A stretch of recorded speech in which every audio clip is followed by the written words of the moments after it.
Initially, I had thought that I would be taking a quiz today, but I mean, one or two of you mentioned that you might not be able to join today's class, so I postponed it until a later day. Okay, so maybe I can just announce that the next class we will have a very small quiz. Okay, okay, let me share the screen.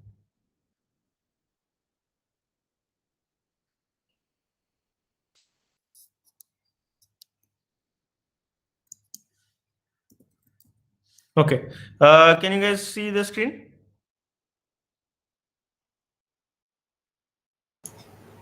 No, sir. Not yet. Okay, let me see if I can. What seems to be the problem?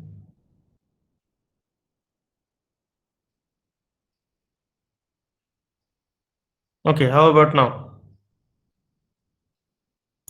Yes, sir. Okay, so I mean, did you guys go through the stuff which we discussed in the last class or in lecture 6 or the part where we had ended? Yes, sir. Was anyone able to find out what was the issue with this guy? Yes, sir, it was correct, I think. It was 1 Hmm. upon Ye- s into s plus 1. Does everyone agree? Yes, sir. Sir, Okay. actually, in the formula for PDF, you had written CDF of exponential instead of PDF. Yes.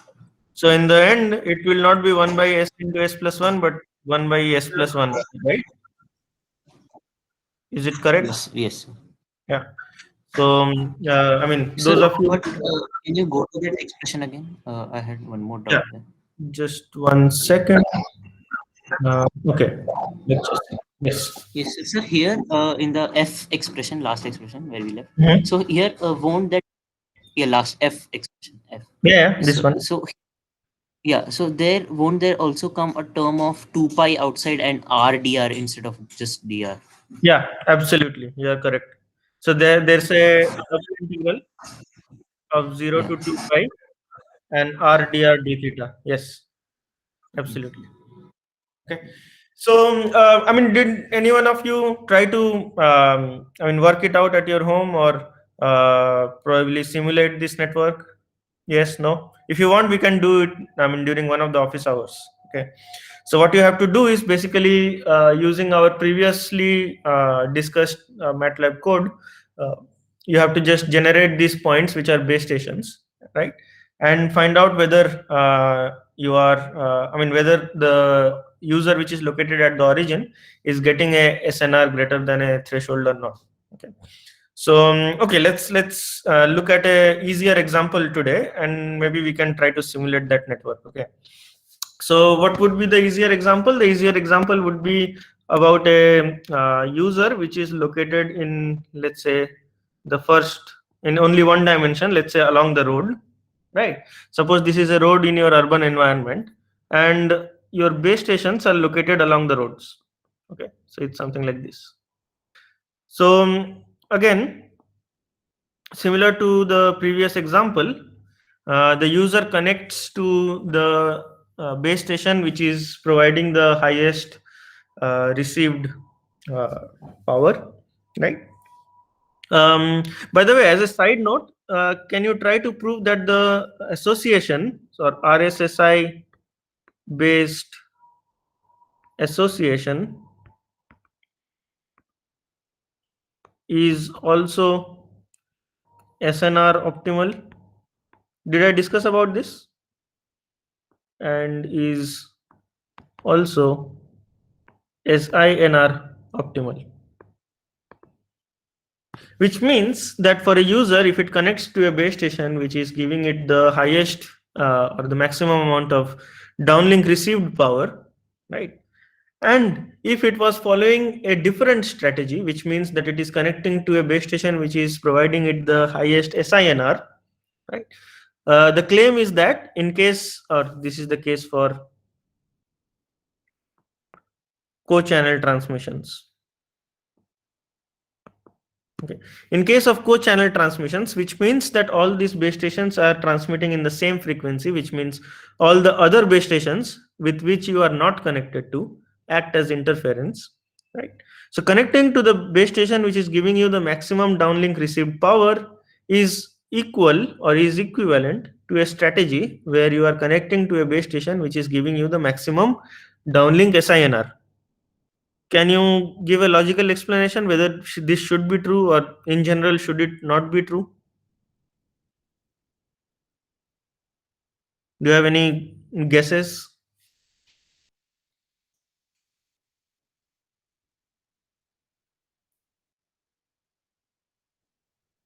Yes, no? So by the way, these are average SINR and average SINR. Okay, let's not for the moment worry about instantaneous terms.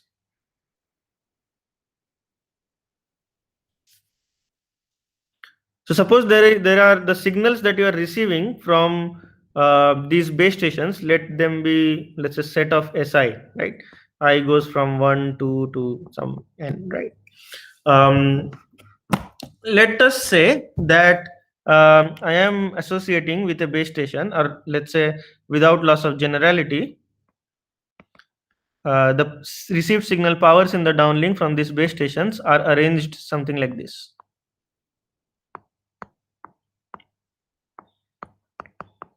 Yeah. So this is the received signal power from the first base station. This is the received signal power from the second one, third one, and so on, right? In case of this RSSI based association, or received signal strength indicator based association, you would associate with a base station which has a received signal power of S1, because that's the maximum amount of one, right? In that case, you would experience an SINR of S1 divided by summation of I goes from 2 to whatever. So I is greater than equal to 2 of SI, right? So this is the SINR experienced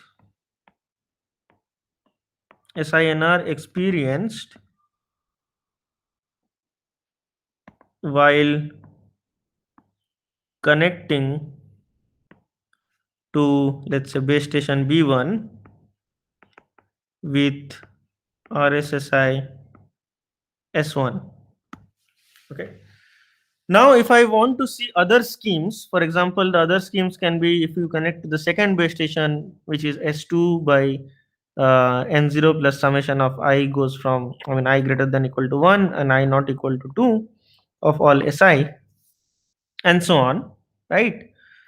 To make it more general, the other SINRs are SI by N0 plus summation of Sj, where j is greater than equal to 1 and j is not equal to I, right? Do you think any of these terms would be greater than this one? Yes, no?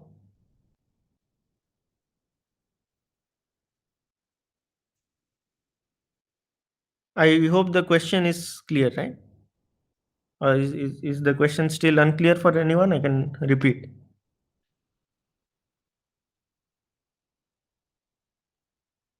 No guesses? Or did I get disconnected? Let me. Okay, everybody is still here.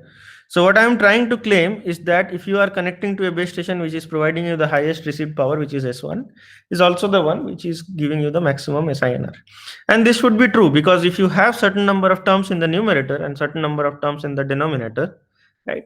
If you take a larger term from the numerator and put it in the denominator and replace it with a smaller term which was in the denominator and put it in the numerator, right? So SI, you remember, is highest for I equal to 1. Sir, but the power that we take in case of SINR is instantaneous, right? While as RSSI, we do it based on average. Right. That's why I said that these SNR and SINR, which I am talking about, are the average ones. Like, so, for example, if you are trying to associate with in terms of instantaneous SNR or instantaneous SINR or even instantaneous power for that matter, you would have a very dynamic association rule, right? So every instant your fading is changing, you have to associate to a new base station. So in general, association never depends on fading. Okay, and I think it's an important point to write it like this so that you remember. So association of users to base stations almost never. So this almost term is important because later on in advanced stages we would come across certain examples where it matters, but almost never depends, or almost never is based on fading or instantaneous power. The drawbacks of using instantaneous power for association is obvious, right? Not only your association becomes a very highly dynamic phenomenon, but also it might happen that instantaneously you are receiving a very good power from a very far off base station, right? If you are trying to measure instantaneous received powers, it would depend on your instantaneous fading variables. And as we saw that this fading, which we have studied until now, are exponentially distributed. So with a non-zero probability, it can have a very, very high value. It can happen that instantaneously you are connecting to a base station which is located very far off just because its fading variable was very large. And it turns out that after doing that association, most of the times you are not getting any good power. Right? I hope the motivation for not taking into account instantaneous powers for association is clear, right? So once you have done that, what we are interested in is the average signal by average interference plus noise ratio. Right? In that case, the one which is providing you the maximum RSSI is also the one which will, in general, provide you the best SINR. Okay. I hope this part is clear, right? There's not much to it. If we come back to the system model, which we have started to discuss, is that there is a user located at the origin of a one-dimensional domain. Let's say it's a street, right? And it goes into both directions. Okay. The base station locations are modeled as points of a homogeneous Poisson point process, right? So these are basically homogeneous Poisson point process, which models the locations of the base stations. Okay, so in general, any analysis that you do with such a simple system model, it takes two directions or two steps. The first one is to decide with which you are associating to. So let's say let us assume that the distance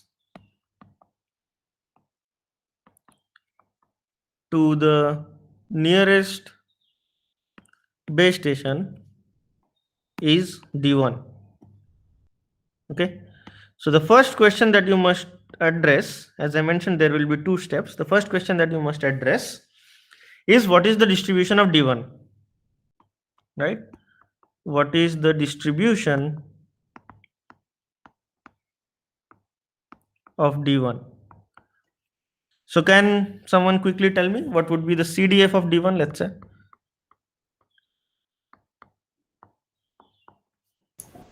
One minus e to the minus lambda x. 1 minus e to the minus lambda x. Does everyone agree with this one? Or is there anyone who disagrees?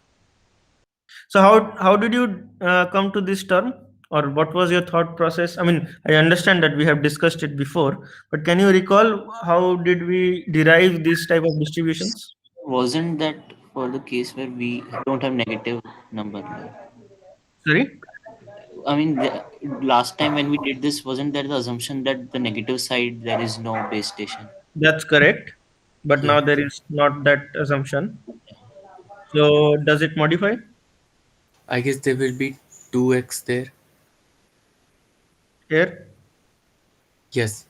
Okay. Now can you run through the thought process of coming to this expression? I mean, when it's when we take d greater than uh, x, then we would have to account for both the sides because now it's in both direction. Mm-hmm. So probability of d1 is less than x or less than equal to x Is 1 minus. is equal to 1 minus that the d1 is greater than x, which is nothing but the CDF of x or CDF of d1, right? And it is 1 minus the void probability, or let me write using this term, void probability of x, right? Which means that from this center within a distance of x there is no base station present, right? That means what? There is, I mean, for example, if this guy is the nearest base station which is at a distance of x from it, it means for sure that there is no other base station on the within x in the other direction as well, because if there was, it would have been the nearest base station.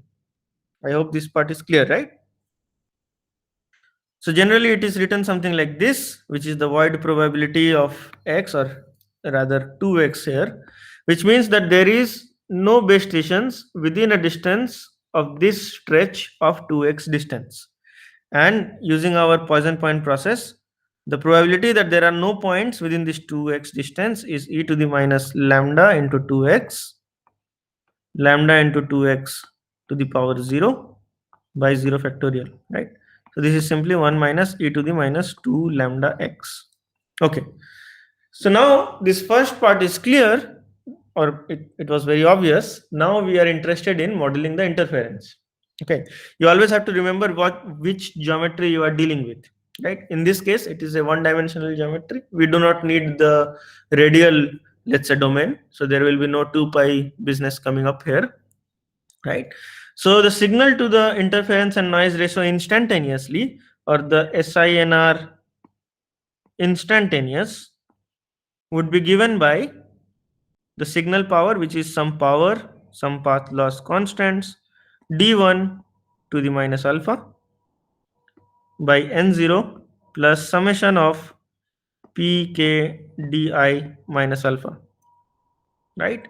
Where I belongs to the point process except the first point. Okay. So from this onwards, I hope all of you would be able to derive the SINR coverage probability. So, I mean, just to get you into the habit of deriving it very quickly, so let us try to do it again. I mean, parallelly, you do it in your notebooks, and let me do it here. It will just take a couple of minutes. So the coverage probability is the probability that the SINR instantaneous is greater than some threshold, right? Please feel free to stop me at any point which was not clear in the previous instant and it's not clear now. So what we are interested in, of course, there are fading. So H1 and HI, that's what makes it instantaneous. So what we are interested in is the probability that H1 is greater than this gamma n naught plus the summation of pkdi minus alpha hi by pk d1 minus alpha, right? And of course, using the, or this step A, which is following from the exponential distribution of h1, we have this equal to the expectation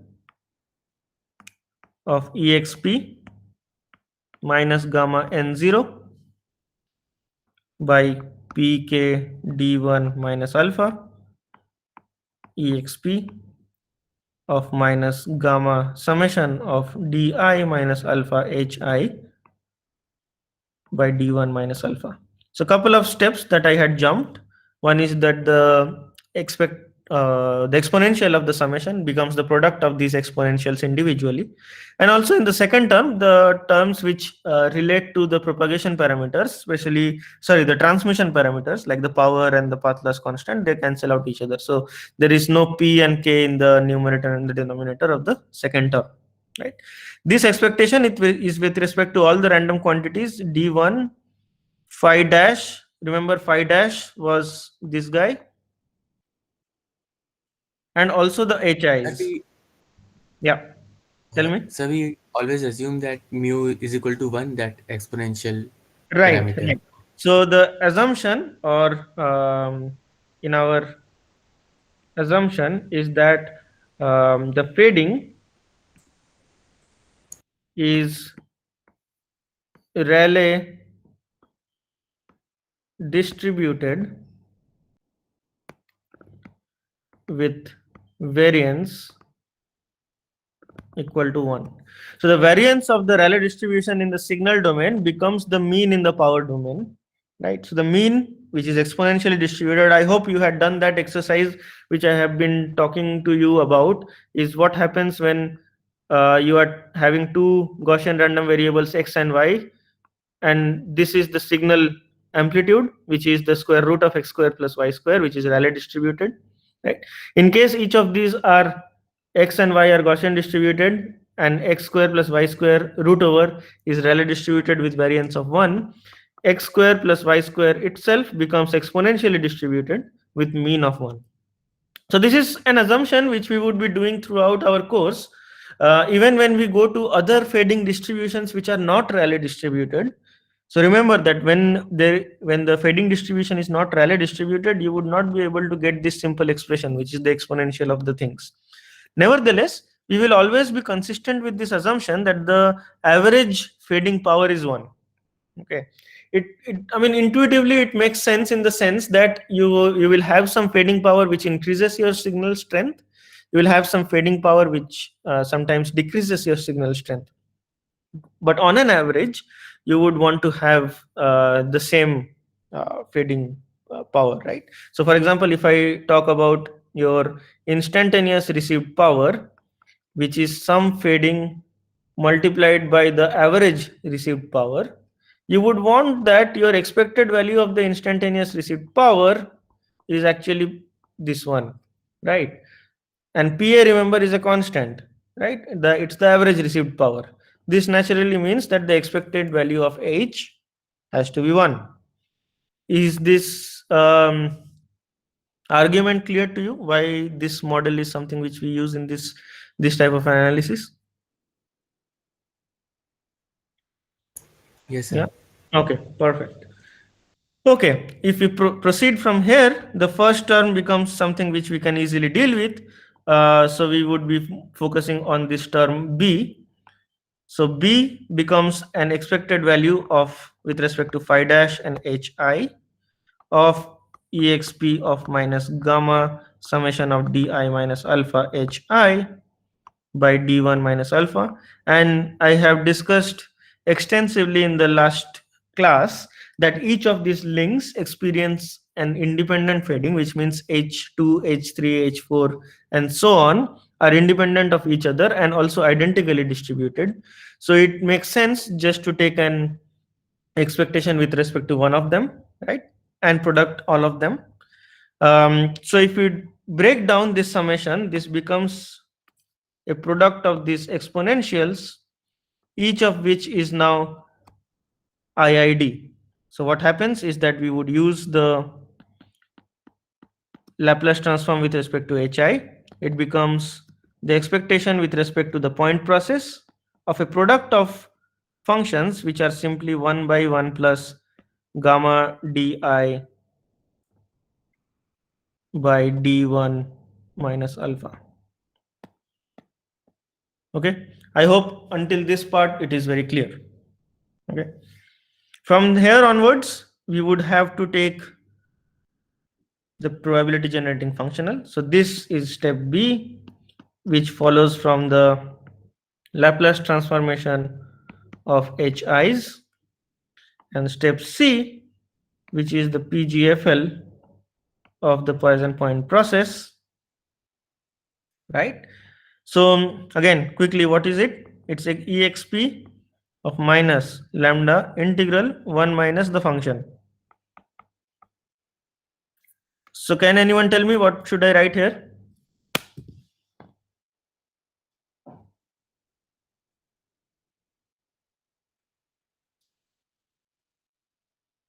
So what should be the function? And what should be the limits?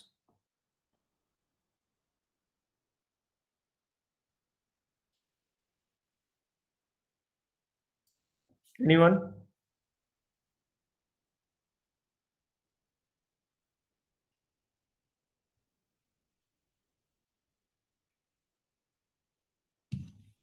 No? Don't feel like? Is anyone working it out?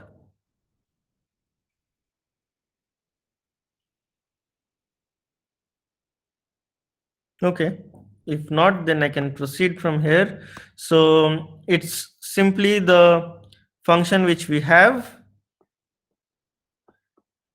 where the items which belong to or which were described by the point process, which are di's here, becomes a dummy random variable which is r, or let's be consistent and keep it x to the minus alpha, right? And we integrate across all possible dx's or all possible x's, where x goes from anyone?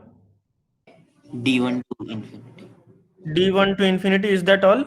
Can do the interfering base stations are they are located anywhere else apart from D1 to infinity? Like minus D1 also. Yeah, so until minus infinite to minus So D1 as well. piecewise. Right. And if you are looking at the other way around, for example, what do I mean by other way around? So there are cases when the serving base station is located here, right? In that case, your interference base stations are located here as well as until minus infinity to here. In the other case, when this guy is located here, the interfering base stations are located there and apart from the distance x there, right? If you take both of these into account and both of them occur, of course, with a probability of 0.5 individually, you can think about this thing as becoming 2 of this thing. Is this what clear? Sir, sorry, Yes.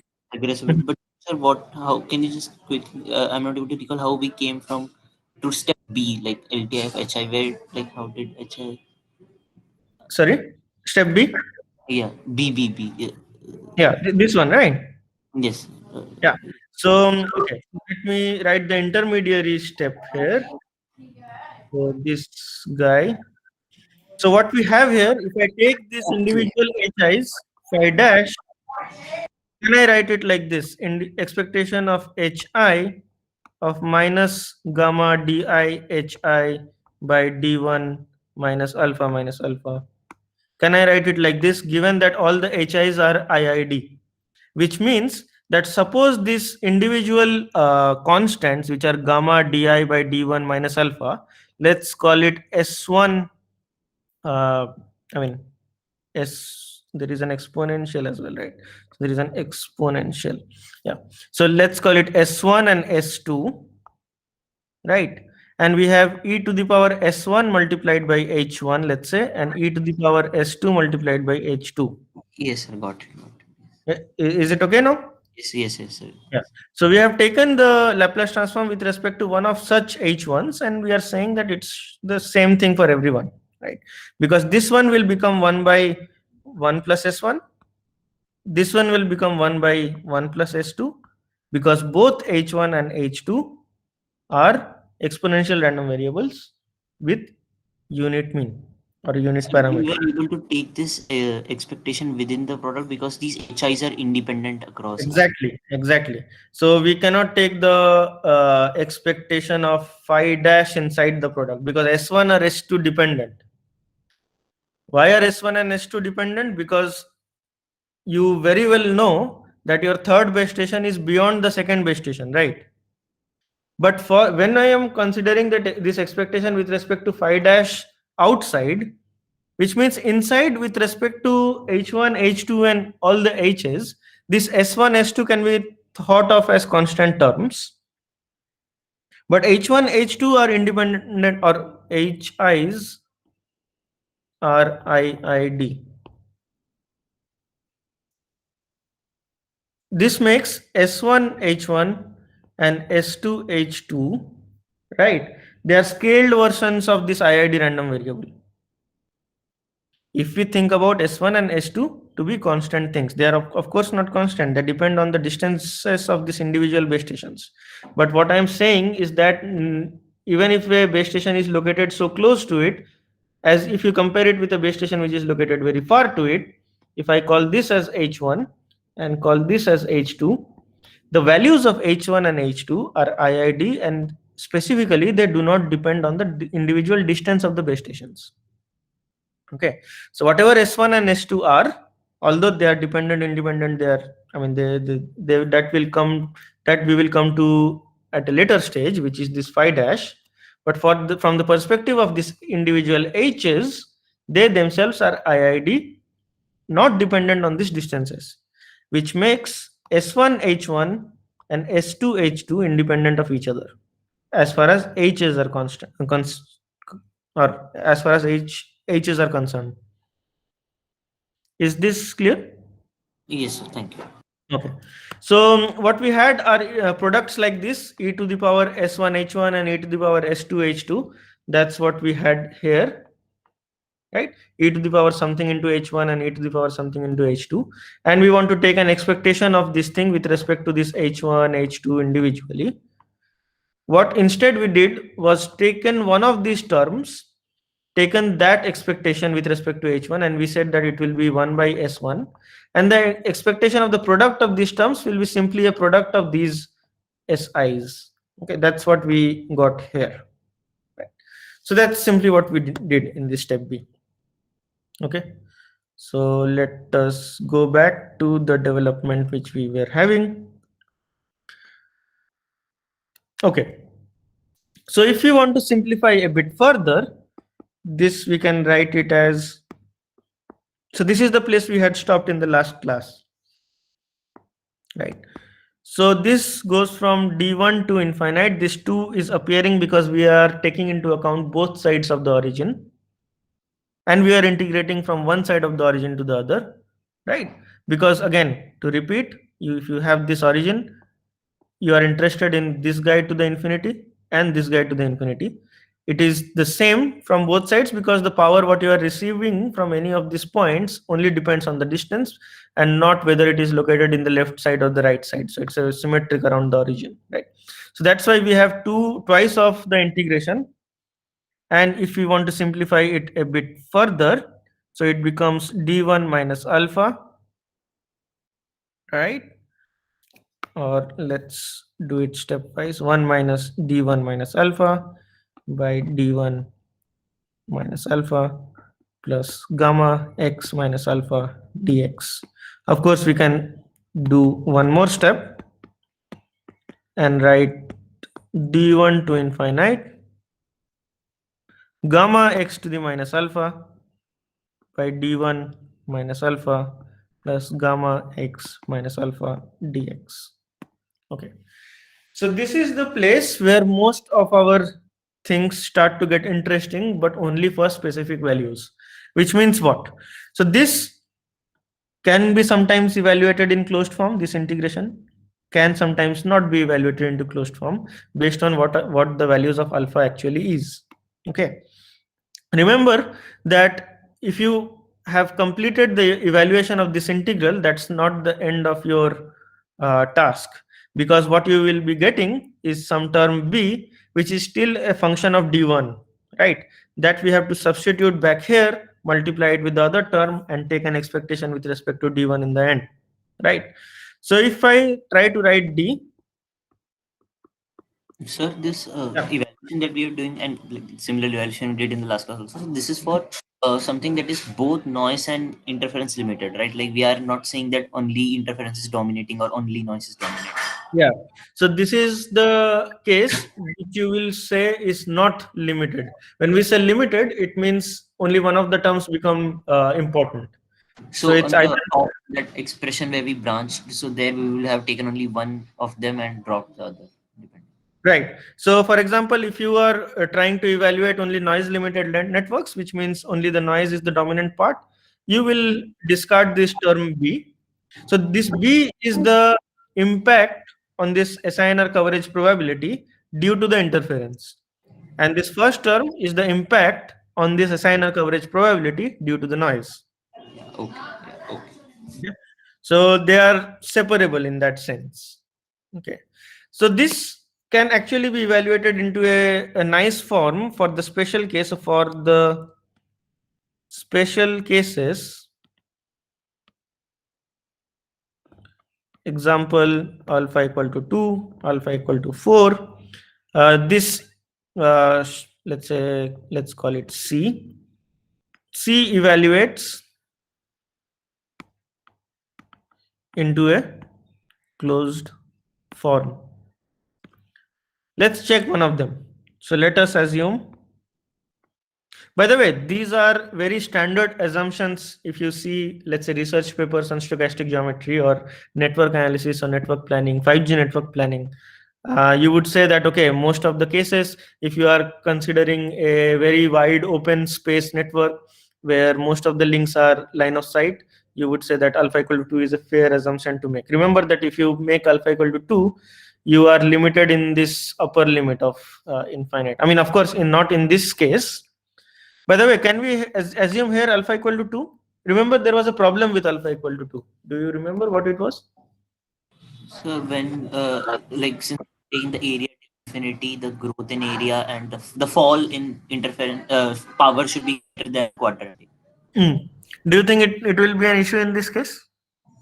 Here we are growing linearly only. Like area, so So it should not be, right? Or should it be? What do you think?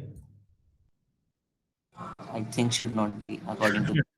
Yeah. So, I mean, nevertheless, I mean, without trying to confuse you, the point that I'm trying to make is these are very standard assumptions that people make. When alpha equal to 2, I mean, when people make this assumption of alpha equal to 2, they just make sure to evaluate the integral and check whether it's converging or it's diverging. In case it is diverging, the standard practice is to say that, okay, most of your links are in line of sight until a certain distance, and beyond that it becomes non-line of sight. So what they do is break this integral into two parts. So a general process, before going to this assumption, so a general assumption is that the individual links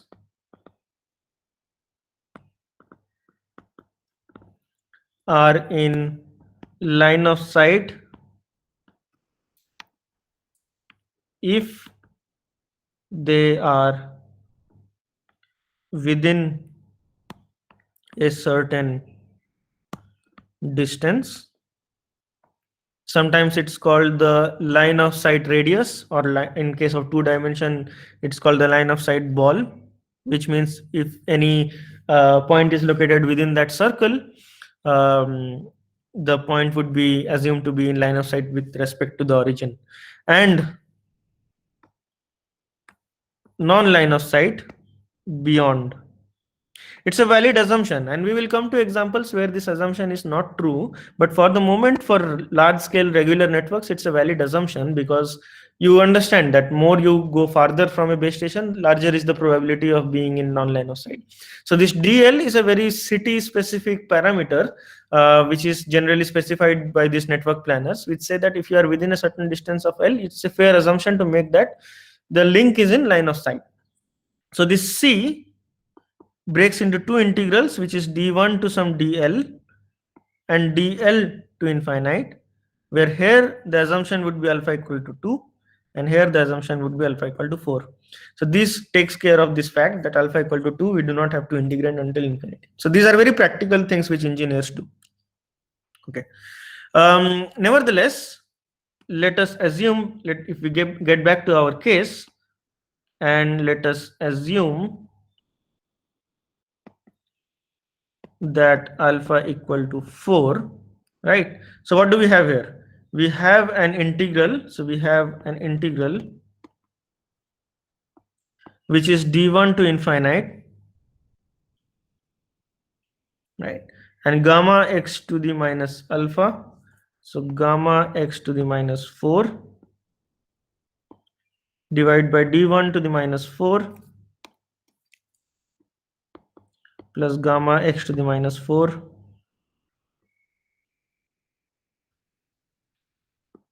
dx.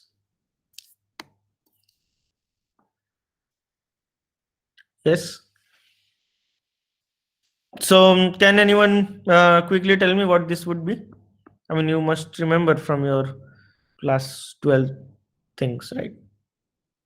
I mean, if you multiply and divide by x to the 4, so this becomes nothing, and this becomes nothing, and this becomes x to the 4. Right? So what's 1 by 1 plus k into x to the power 4? Anyone? You can also shoot up from alpha and check.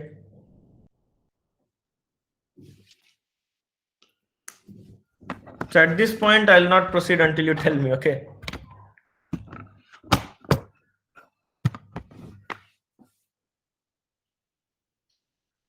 So let me also parallelly do it. Let me share with you the screen.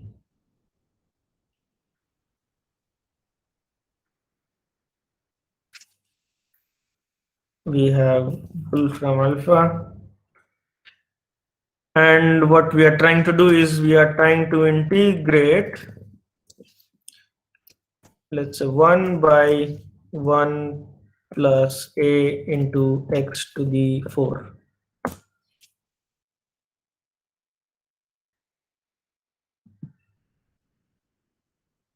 Okay, it's a very big term. Can we have this integral in terms of x that goes from certain a to infinite?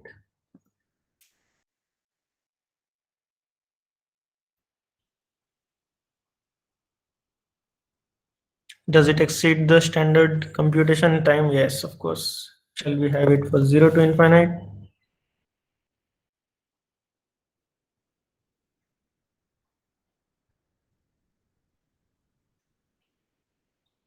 Okay, so 0 to infinite works well.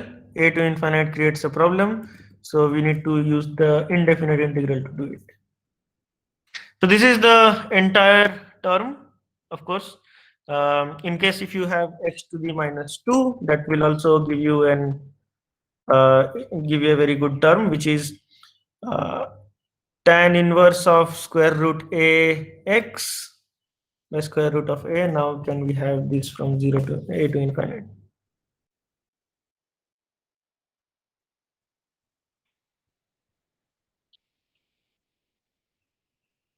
Okay, it doesn't work. So let's go back.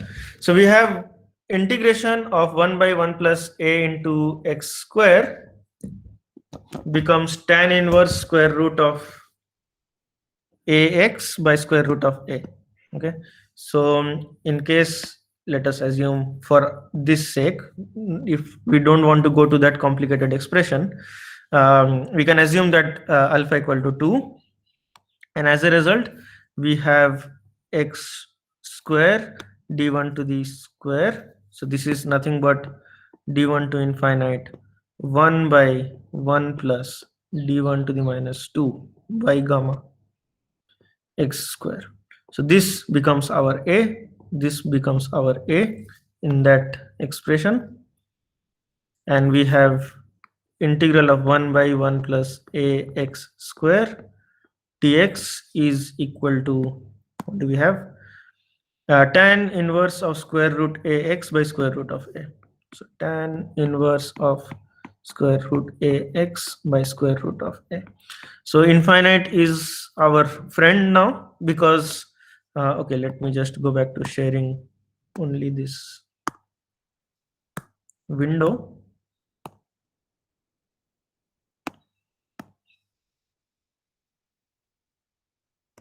Okay, so what we have is c becomes tan inverse of square root of d1 minus this by gamma x by square root of d1 minus 2 by gamma, and this goes from d1 to infinite. So this becomes, okay, so this is the thing which we have been using, so let me box it. So this becomes, at infinite it becomes pi by 2, yes, minus tan inverse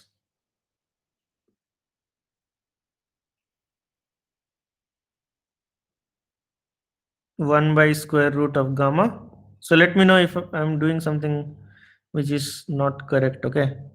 So gamma actually disappears, it seems.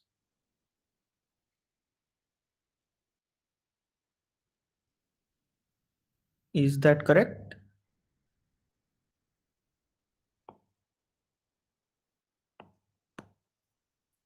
So this is pi by 2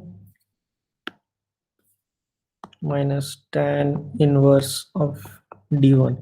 Is this correct? I think there is some mistake here. But in case you have been working out on your own, probably gamma should not disappear, but it should come somewhere. But nevertheless, we have an expression which is dependent on d1, and we can come back to our expression of the coverage probability, which was an yeah. Like, the division term was not within tan inverse. Was it Sorry? within the division Ah, term? yes, you are correct. You are correct. So let me check back. What was it? It was.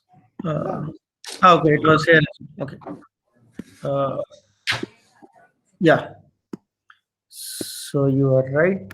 So this guy is not there by square root of a. Okay. This is okay, right? Yes, sir. Yeah. So this again, let's reevaluate. I think it's important to do this a bit carefully because you would be using much more of such expressions while you do your project, right? So this becomes tan inverse. So, Yeah. like pi by 2, like pi by 2 to root Okay. a minus Pi by tan 2. inverse 1 by gamma by Okay, from the beginning. Pi by 2. pi by minus inverse 1 by gamma, the whole divided by root a. Tan inverse 1 by gamma. Yes, and the whole And divided by root a. root a is Root a, basically yeah, like uh, root of d1 square. Okay, let me try to write d1 minus 1 or 1 by gamma d1. Is this correct? so there'll be There is root on gamma. and no d1 here, right, in the numerator. Yes, sir. No d1. Okay, so now we have this expression, and now we can go back to our calculation of the coverage probability, which is simply expectation with respect to d1 of exponential of gamma n0 by, I think it was pk d1 minus alpha multiplied by pi by 2 minus tan inverse of 1 by gamma by 1 by square root of gamma d1. Okay, and I hope that you all know how to take this expectation. It's simply an integral of this same term, right, and multiply by the PDF of d1, which I think one of you has already told me is the differentiation of the CDF, of course, and you have told me the CDF.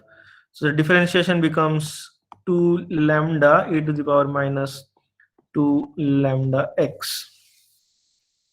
Okay, with this quite elaborate exercise, you are able to know how to characterize this SINR coverage probability.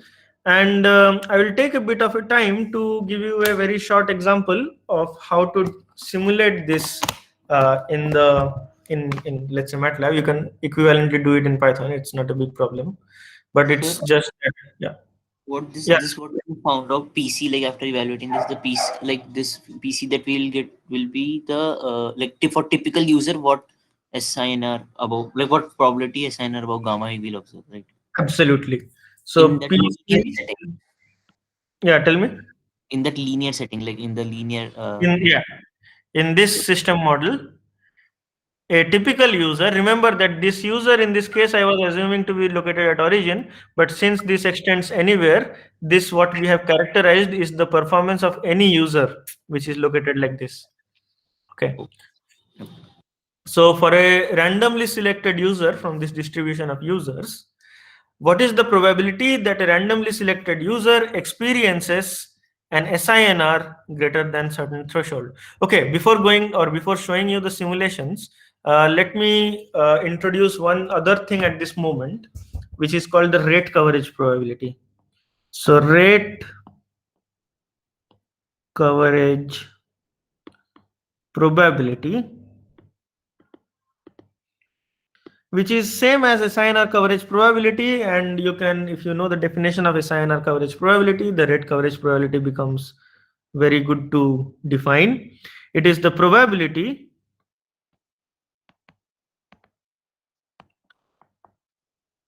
that the data rate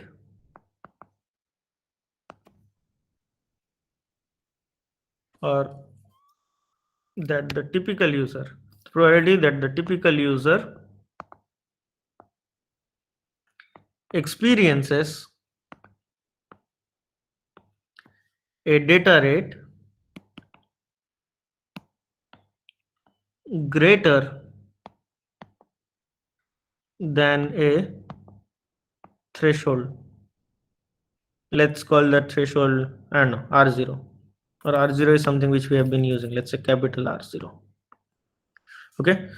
Again, to extend this logic, as we did in the case of SINR coverage probability for stochastic processes, ergodically, this represents the probability or the fraction of users that are getting a rate greater than R0. So for example, if the typical user has a rate coverage probability of 0.7 for R0, which means the typical user is receiving a rate which is greater than R0 70% of the times, it also means, or it is a characterization of this fact, that 70% of the users in the network are getting a rate greater than R0.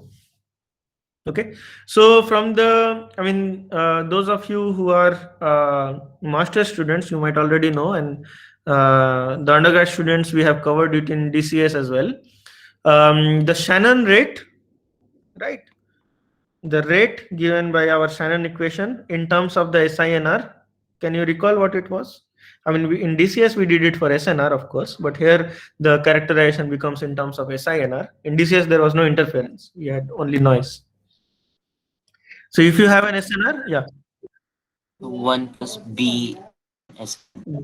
B log 1 Log plus 1 SINR. plus SNR by E. One. Yeah. Yeah, I mean, we had the S by NR, right? So this it becomes SINR here. So this is called the ergodic rate or the Shannon rate, not ergodic rate. It's the Shannon rate. Ergodic rate is the expected value of this guy. But what we are interested in is the probability that this rate, remember this is in bits per second. Yeah. So probability that this rate is greater than some R0. Now my question to you is this, and it doesn't need any evaluation. Suppose you know the coverage probability, which is the probability that the SINR is greater than certain threshold, right? Which means you know the coverage probability for any gamma. So if I give you a SINR threshold of gamma, you would be able to give me the coverage probability at that gamma. How? By evaluating this expression. Would you be able to tell me the rate coverage probability, or the probability that the rate is greater than a certain threshold? Remember, here we are assuming there is no resource sharing or number of users and these things. Okay, we are assuming that for a user, this B is the entire bandwidth allocated to that user. Okay, which means what? If there are, let's say, 10 number of users, this bandwidth would be shared between those number of users. We will come to resource sharing a bit later, but for the moment, let us assume that this entire B is being used to serve a certain user. The probability that the rate is greater than R0 is equal to the probability that B log 1 plus SINR is greater than R0, right? And it is equal to the probability that the SINR is greater than 2 to the R0 by B. minus 1. Is this okay? And this is nothing but the coverage probability evaluated at 2 to the R0 by B minus 1. Okay, so in case you would want to characterize, or in case you are not interested in this signal strength, which is you are not interested in actually finding out whether the SINR is greater than certain threshold or not, which of course for commercial purposes is not a very interesting thing. I mean, if you say that okay, we are rolling out 5G, which will give you, let's say, 30 dB of SNR, it will not sell, right? But if you give this headline that you are rolling out 5G, which will give you 1 Gbps of data rate, that's a selling headline, right? So nevertheless, if you have been given a target rate and you want to know what is the probability that a user will get that rate or not, or some rate which is greater than that rate threshold or not, you can always convert it into a SINR threshold and use the metrics that we have developed so far for SINR, right? And find out what is the probability or what is the rate coverage probability. Is this part clear? If it is clear, before moving on, I'll just make a important, let's say, remark at this point, and it's again nothing to do with the course, but it's important to know as communication. Yes, a question. But this was the capacity, right? The Shannon rate was the Right. So capacity, hit remember, we sorry. we don't hit this capacity. Like actual data rates might not be equal to the capacity. Right. This gives you the bound of what rate you can achieve. Okay, and if you remember from the development which we had in DCS, which said that if you have very good modulation and coding schemes, you would be able to have this. You would be able to reach a rate which is equal to the capacity, given that the source is emitting symbols at a rate which is less than this. Do you remember this theorem? Yes, sir. Yes. Yeah. So as long as you have a well-mannered source which is producing information at a rate which is less than this capacity, you would be able to construct codes where you will be able to do lossless transmission with this rate. Okay, so that's a good characterization to have. But of course, in practical systems, you might not reach this rate. But again, it's a guarantee in this sense that okay, if you can increase R0 or increase the capacity, you would have a good chance of increasing your rate as well. Okay. But one important remark that I would want to tell you is that in your mobile phones, not only this rate is something which matters, because you see that you would be able to increase the rate by somehow increasing the bandwidth. So if you remember your classes from DCS, it was signaled by some noise and interference. But in case there was no interference, this noise was simply some noise density times the bandwidth. Okay, so noise density is, I mean, this sigma square is the power spectral density of the noise. Do you remember for additive white Gaussian noise, how does the power spectral density looks like? Yes, sir. Yeah, so it's a straight line. I mean, it's a uniform across all the frequencies, right? So the noise that you would be experiencing in your receiver is equal to the receiver operating bandwidth multiplied by the power spectral density of the noise. Sometimes it is written as sigma square, and sometimes we will write it as n0 by 2. Okay, it's simply the Fourier transform of the autocorrelation function, but let's not go into that detail or signal level detail at this moment. Nevertheless, what I want to say is that of course it is not possible to always increase the rate by increasing the bandwidth, because of course this increases, but this also increases, and eventually it reaches a limit. But sometimes if you are provisioning a very large amount of bandwidth, it is always easy to increase the data rate that you are getting. Okay, that's why we are moving to higher and higher frequencies, which would be able to give us larger and larger bandwidths. Okay, but for a mobile phone to function, this rate is always not enough. You need to simultaneously have the rate greater than a certain threshold and also the SINR greater than a certain threshold. And sometimes that SINR requirement is a stronger one. To give you an example, you would see these kind of bars in your phone, right?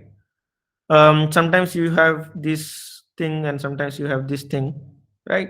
So this depends on how good your SINR is. So if your SINR is very high, your phone is able to decode the control signals, which details of these things I will come to the very end of this course, what this control channel is, what the data channel is. But control signals determine which base station you are connected to, with which frequency you are going to use, which scheme you are using for transmission, and what are the other, let's say, handover and other mechanisms. So these signals need to be decoded in order to function at all. That's why if you do not have any such bars on your phone, you will not be able to make a phone call. But sometimes even if you have a certain amount of SINR, which means you are able to decode the control channel, which in terms of mobile phones of the day, it is somewhere near 10 dB, minus 10 dB or something. Which means that if you are receiving an SINR which is greater than minus 10 dB, you would be able to at least establish a connection, which means you will have at least one bar. But suppose you want to have a larger rate requirement, maybe you want to download a video. In that case, you might have experienced that this is of course not enough. You might need to have this or larger. So this extent of how good a signal is, or this denotes how good a signal is in terms of data rate, and that dictates which services you can run. On the other hand, whether at all you have any signal or not is dictated by the SINR. Okay, that's just a side remark I want to make because I was having this discussion with you. Of course, it's not a part of your syllabus.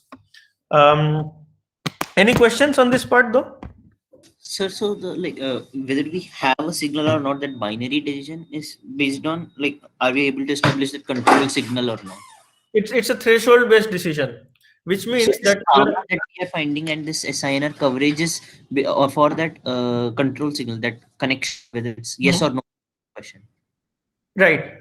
So if your SINR is greater than a certain threshold, that means you are able to decode the control channel. That means you are able to establish a connection. But that might not be enough for many use cases and services, and that then is dictated by the rate coverage probability. Okay, perfect. Okay, if this is fine, let us do a very quick simulation exercise to find this out. Let me again stop presenting and rather present my entire screen. And let's try to write a code which simulates this network. Okay, I will do it for the one-dimensional single tier network, and don't expect me to do all the coding exercises demonstrated like this. At your home, try to emulate whatever we do in the class. Try to simulate it by your own. But I think in the initial days, a couple of demonstrations are required. So what we have is, let's say we want to actually emulate this same network in simulations. Which network? This one. Which means that we have a one-dimensional network consisting of base stations which are Poisson point process in this one dimension with a intensity of lambda. Each of them has a certain transmit power. Let's call it P. Typically, macro base stations, which are your tall, large base stations, operate at a power of 40 dBm. In our case, we will consider, let's say, small cells. I hope you guys have searched what small cells are. Are you aware of what small cells are? Has anyone seen a small cell? No?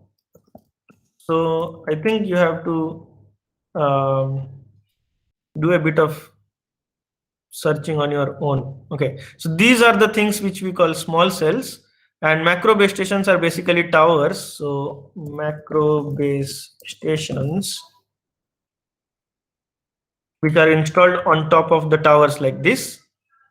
It needs renting this entire area, and then the operators install their individual antenna elements like this. Small cells can be installed on top of your buildings or lampposts and things like this. So we are considering this type of transmitting elements, which are small cells. They operate in general with a power of, let's say, around 10 dBm, or let's say 30 dBm, which is around 0 dB, right? I hope you know the conversion between dBm, dB, and dBi and watts. Okay. If you do not know, MATLAB will be able to do it. So your dB to power function changes the value from dB to watts, right? So 30 dBm or 30 dB, let's say, is 1000 watts. So we will be operating with somewhat like 10 dB. Yeah. Then some path loss constant. We will come to why this is defined like this, but for the moment, let's take it some value. And I will talk a bit later when we come to millimeter wave networks. I will talk about how this is actually found out. We have an alpha which is 2 in our case, and an intensity of the base stations, let us assume to be 1 every 10 meters. Okay, at any instant, if you feel that you are missing something or I am not explaining something, please feel free to stop me. Okay. Is there anything else that we need? Yes, we need the bandwidth, which is, let's take it 20 megahertz. And a noise, again, noise I will copy from other codes, which is a standard noise. Let's say it like this, which is basically the noise power spectral density multiplied by the bandwidth. It's similar to the explanation that I just gave in the theory. Okay. Now let us simulate several instances of this network, which means that we have a loop which go across all iterations. So let us find out how many iterations we need. So iterations, let's do 1000 iterations. Remember that actually to take into account the randomness of the spatial locations of the base stations, we actually do not need those many iterations. These many iterations are actually needed because now there are multiple random variables involved. Which means if you want to take an average across one random variable, probably 20-30 should suffice if it's not an agile one.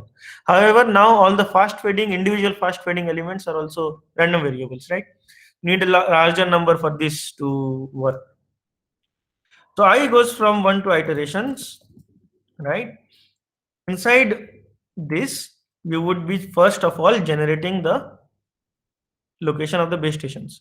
So to generate the location of the base stations, let us assume that the number of base stations is Poisson distributed with a parameter. Okay, of course, we need a observation window, which is our total distance. Let's say 1 kilometer.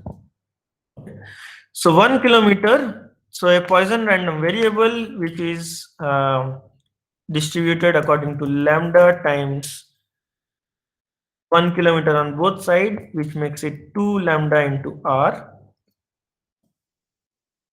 Right. So Poisson random variable with 2 lambda into r, let us assume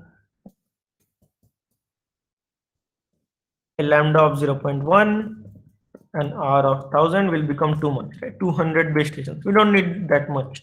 So let us assume a smaller density of base stations, which is 0.5. This generates about 100 base stations at each instant, right? So 92 in one of the instances, 96 in the other. We can decrease it, even further. We probably need about 20 or so. We can decrease it to 0.005, let's say. Okay. Otherwise, the simulation just takes too much time. Now you want to find out the distances of these base stations. So let's define a vector of distances, which is nothing but, remember, with our modified path loss equation, we want to not deal with stuff which is less than 1 meter. So we would define the distances to be at least 1 meter. So that is 1 plus total distance r multiplied by a uniform random variable with length of ni. Okay. I hope everybody gets this line. What does this line mean? RAND 1, 4 generates 4 random variables uniformly distributed between 0 and 1, right? And if I put 10 into RAND 1, 4, it generates uniform random variables between 0 and 10. Right. So for example, if I keep on generating like this, these are uniform random variables between 0 and 10. We want to generate uniform random numbers between 0 and r, or rather 1 and r. which means 1 plus R minus 1 of RA and D 1 and I. Okay, I hope this part is clear. Now the distance to the serving base station is basically the minimum of R width. Yeah. Accordingly, I mean, won't there be why it is one like R vector 1 to this one. 1 to R, like 1 plus why have you added 1 So plus? you remember in the previous class, or sorry, the class before that, we talked about this modified path loss functions, which means that if some base station is located within 1 meter of yours, we are going to use this path loss function, which is k d to the minus alpha, right? Then we saw that if d is less than 1, we are actually receiving more power than we are transmitting. Just to avoid that, we are generating base stations to be located at least 1 meter away from the user. So that is Okay. the 1 plus part. And sir, won't R be 2 times like we are considering like in NI we generated Poisson random 2 times lambda R. Yeah. So we have 2 times lambda of r. So why was it 2 there? Like So again, this 2 is because we are observing a distance of 1 kilometer from the user. So it means a 1 kilometer either side, right? So 1 kilometer this side and yes, sir, 1 kilometer both sides, this right? side. So yes, sir. So that's yes, sir. Then in the second line also should be an effect of 2. Right? Okay, this is just distance. You will now put it on either side. Like this is maybe on the Exactly. left side. Exactly. So since the parameter of interest to us is only the distance, it doesn't matter whether it is on the left side or the right side. We Okay. just want to generate random distances, which is between 0 and 1 kilometer. So, Or sir, to be like more, in this point only, I want to ask. So, like this code, like is almost like the distance and stuff will be similar to the 2D case we had the circle because essentially the direction effect is not coming ever. Like we absolutely, can align absolutely, all of them as along x-axis only and from the origin. So, absolutely. The main difference. direction. So the main difference between that case and this case, remember that we are dealing with the minimum of a certain number of random variables, right? So distance, suppose there are 10 base stations. You are trying to find out the minimum of such distances. In case of 2 dimensions, if you are looking at a distance of 1 kilometer, right, the number of base stations is considerably different than if you are looking at a 1 dimension within a range of 1 kilometer. Do you get my point? Okay, so lambda will vary based on like. No, lambda will be the same. This extra pi r square, which is simply 2r here, right? Okay. Yeah. So suppose you want to find out how many base stations are there within 1 meter from me, right? In this case, it will be simply 2 lambda. In that case, it will be pi lambda. So since the number of base stations varies, whether we go from 1 dimension to 2 dimension, since this number varies, the minimum of these numbers also vary, right? So Yeah. pi r square situation that we can also simulate in this 1D situation by just adjusting this r or lambda maybe, right? Absolutely. So in that case, if you want to generate for 2 dimensions, your number of base stations that you will be generating in one of these realizations will also be Poisson distribution with parameter pi into lambda Yes, sir. into r square. And then if you have generated certain number of points like this, those number of points are uniformly distributed between 0 and r. Then the direction won't matter. Yes, sir. So in both cases of 1 dimension and 2 dimension, this line remains the same. Is it clear?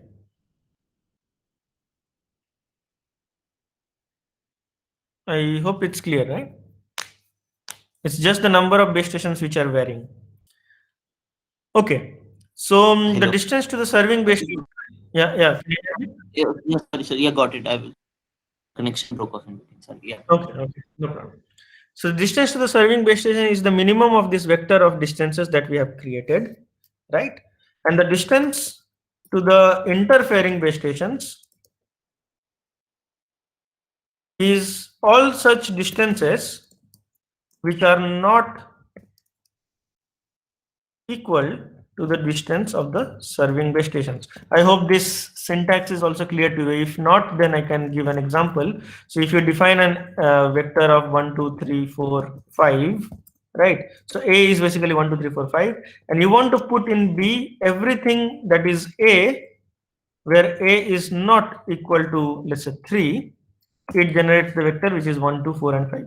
So that means the distance to the interfering base stations, I mean, of course, there are many ways to do it. You can sort it and remove the first one. That makes that set of the distance to the interfering base stations. But that's, I mean, it's the same thing. So distance to the interfering base stations are all those components of RVec which are not equal to the distance to the serving base stations.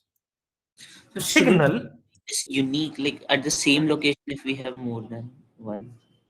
yeah, I mean, that's true, but in general that happens with a probability of 0, which means if we have a many iterations, the occurrences of such, or the instances of such occurrences, is equal to 0 probability, right? Oh, Why is it true?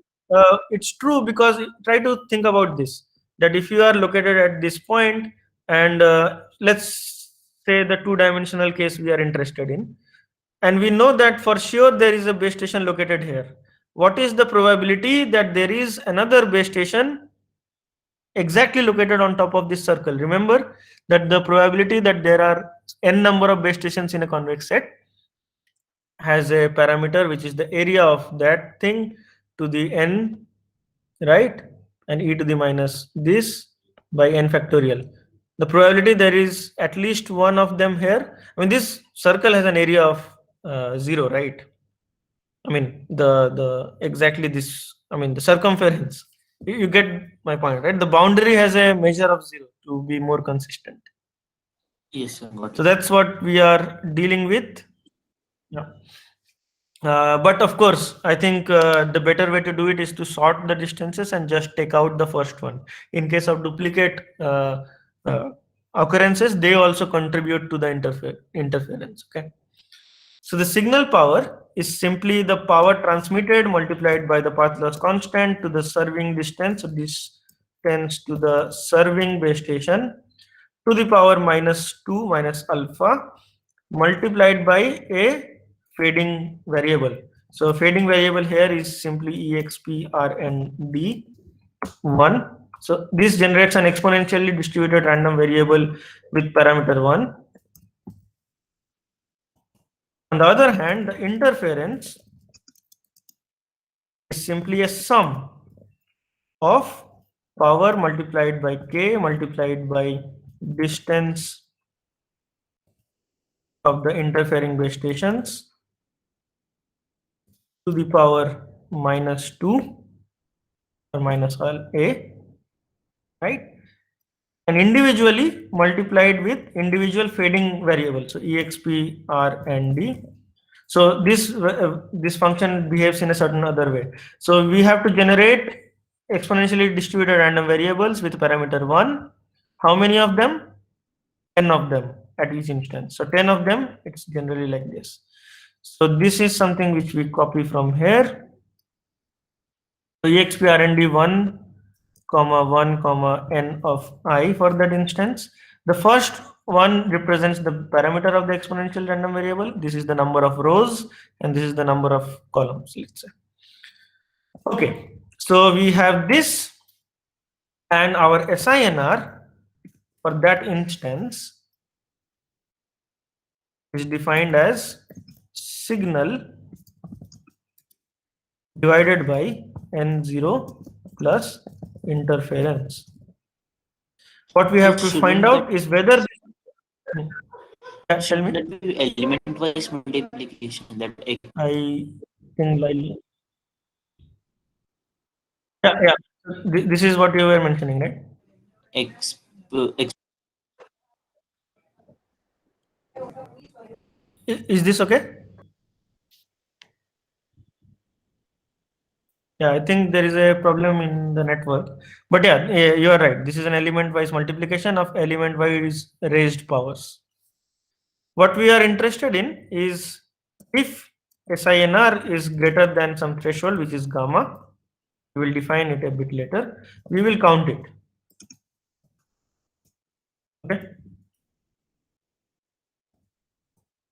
And in the end, of course, the entire thing runs on certain gamma. So let us say gamma vec goes from minus 30 dB or minus, let's say, 40 dB to 30 dB, and probably 30 of them.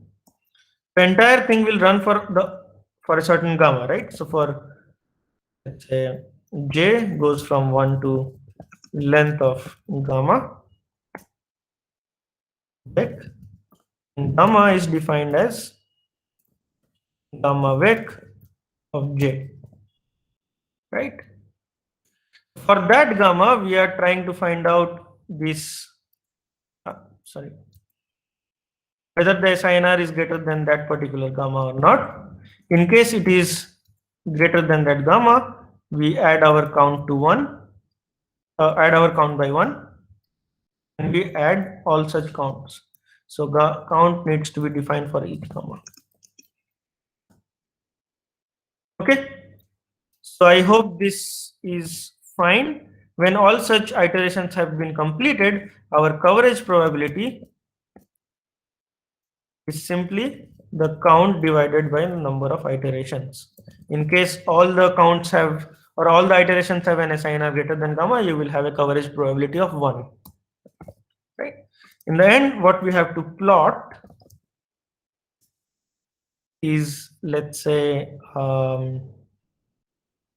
the gamma vec, of course. So pow 2 dB of gamma vec versus coverage probability. So while this runs, can you tell me what would be the impact, or how would this graph look like? Will it be an increasing or decreasing function of gamma?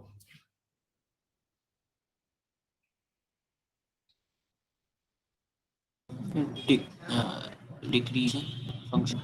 Decreasing, right? Because the As gamma gamma increases. increases, Yeah, then the probability that the Yes. SINR is greater than that gamma also decreases. I mean, it's a CCDF, right? So it should have something, it should be something like this, right? So let's try to save it and call it one dimensional SINR. So let's try to run, and in case there are of course problems. Sir, you check- forgot to put equals to sign after that. Okay. I think this should be the only problem, hopefully. Okay, I think I missed something else as well. So Ni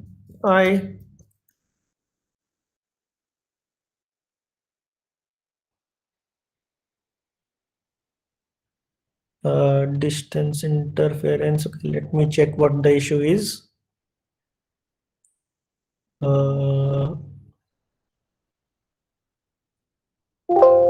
Okay, this doesn't seem to work. So dist of inter and dist of inter to the power minus a.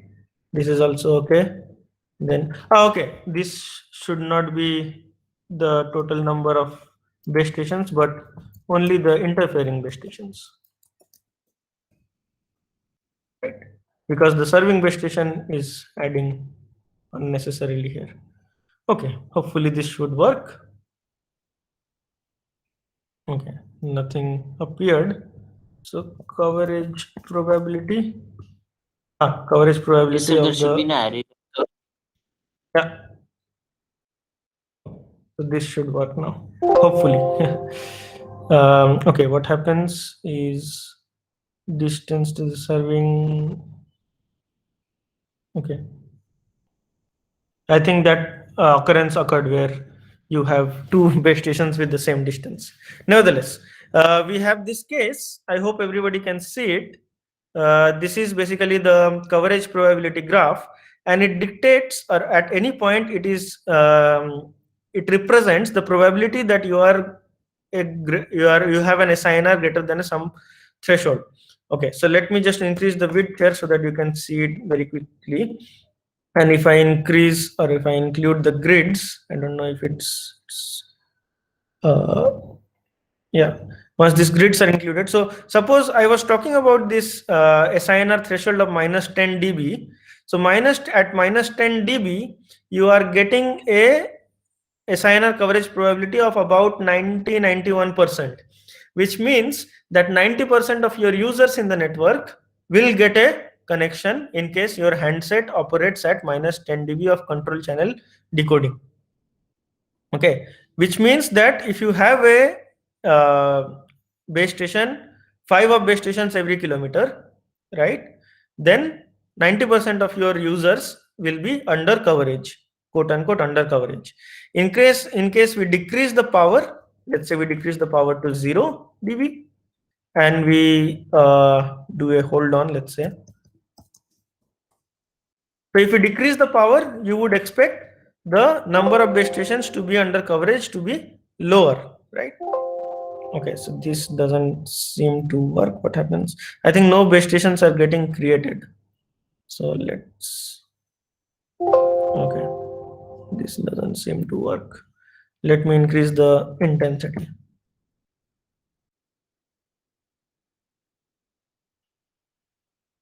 Okay, so if this is the case, if I increase the power by, let's say, 10 dB, and do a hold on, and I then go back to the case for 0 dB. Okay, I hope I will be able to. Okay, it's similar, not very different. If I go to even minus 10 dB, let's say minus 100 dB for that matter. Okay, it has decreased quite a lot.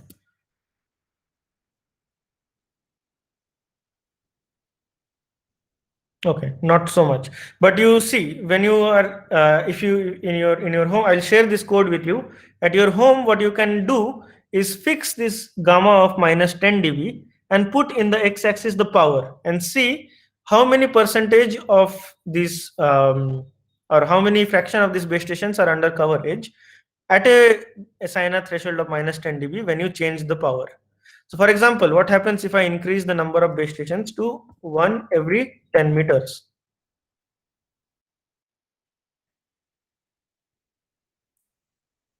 You have this green. So you see, if I increase this number of base stations, right, my performance actually degrades. You see that when we are increasing the density of the base stations, two things are occurring simultaneously. One is the serving base station is coming nearer to you, right, because the density is increasing. That means your performance should increase, but also the number of base stations which are actually interferers are also increasing. So as a homework, I would like you to plot the same thing with fixing gamma, let's say minus 10, and x-axis would be lambda, right? You would see that when you start to increase from a very low value of lambda, your performance increases because the nearest base station comes closer and closer to you. But at a very high value of lambda, when the interfering base stations are too much, your performance again degrades.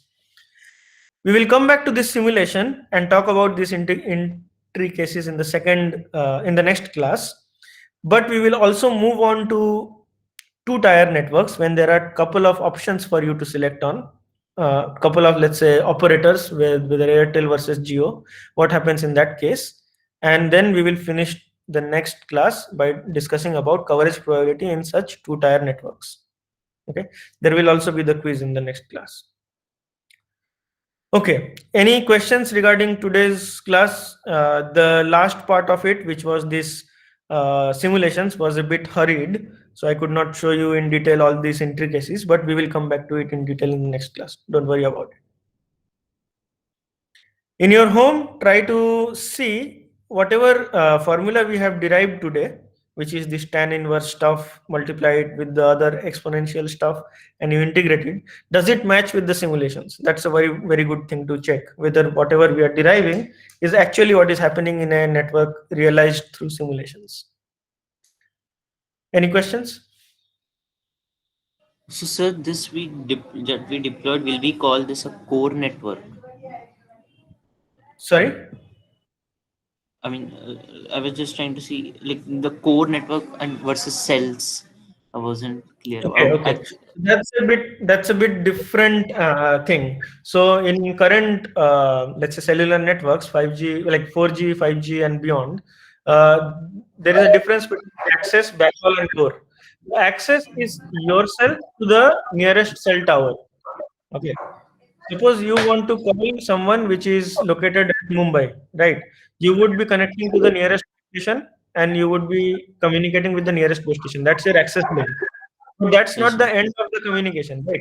The base station has to send this signal to which was previously called a switching center when it was analog, when it started with analog networks. Yes, sir. But now it is called the core network, which is combining many or which is combining signals of many such base stations into a centrally located, let's say, switching center. Okay, so this core that is called the core network. Okay, so core network to base stations, which are in most cases fiber cables or Ethernets, right? These are wired networks. So these core networks are sometimes called the backhaul, and the um, base station to the user, which is the last mile, let's say, network, is most often wireless, and it is called the access. Okay. Okay. So This if core you network come, might be like the one running under the sea and kind of. yeah, I mean that's a part of the core network. Okay. Sometimes there is a difference of, I mean, how much intelligence and control you can put in the base station and how much intelligence and control is put in the core network itself, because sometimes it can happen that there is an additional layer of intricacy, which means that from the core network there is wiring that goes to the base station, but the base station is not able to cover everyone. So what the operators do are deploy very small, let's say, radio units which connects the base station to a another smaller base station which does not have very sophisticated mechanisms, which means that they cannot control which user connects to it, and they cannot select the channel. It is still controlled by that base station itself. But there is a link between base station and this smaller, let's say, it's sometimes called this remote radio head. It is sometimes called front haul. So if you have a couple of minutes, I can draw this and I think explain to you. Actually, I had read the entire paper that you had sent that initial on what will 5G be. Yeah. There are certain terms, these things that I like. I had compiled my questions. So in the office hour, if we can, Yeah, perfect. if In the hours you can do it. Yeah. like this and certain other questions. Actually, that paper was very nice. I read through, so I had some. Yeah. Okay. So Thank you. if you are interested in this, actually, there are